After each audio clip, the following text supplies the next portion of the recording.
लय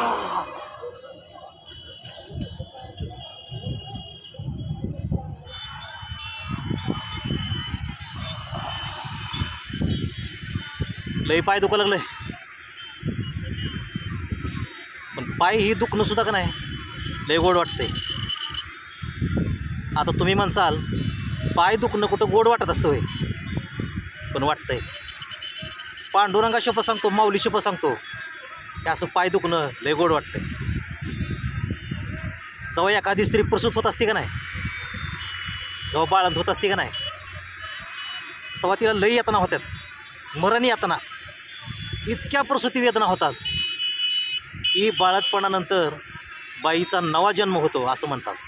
एवढ्या भयंकर त्या वेदना असतात, तरी परंतु त्या वेदनासुद्धा त्या बाईला गोडच वाटत असतात, कारण त्या वेदनानंतर, त्या वेदना सोसल्यानंतर त्या बाईला आई पण मिळणार असते, म्हणून त्या वेदना तिला खूप छान वाटतात, खूप गोड वाटतात।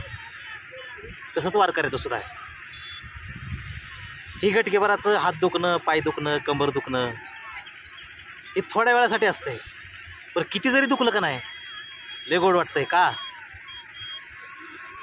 आता हे असं गुडघं दुखलं चालून चालून तरच पुढं जाऊन पांडुरंगाचं दर्शन होणार आहे, पांडुरंगाची भेट होणार आहे आणि वारी पूर्ण होणार आहे। ही सगळ्यात मोठं ह्या वारीचं फळ आहे, आणि ही पाय दुखल्यानंतरच होते, आणि ह्याच्या पुढं का नाही ही पाय दुखणं काय वाटत नाही।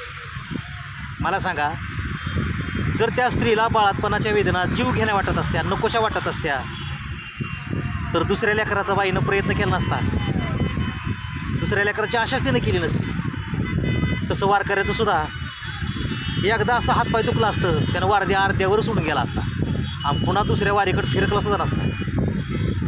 म्हणून वारी ही माणसात लय परिवर्तन घडवते। सुख पाहता जवा पाडे दुःख पर्वता एवढे, एवढं वारीचं जर सुख असलं का नाही, पांडुरंगाच्या दर्शनाचं जर सुख असलं का नाही, माऊलीच्या या वारीचं जरी सुख असलं का नाही, ही सगळी दुःख उगाच जाऊसासारखी बारके वाटतात, डोंगरा एवढी जरी असली तरी।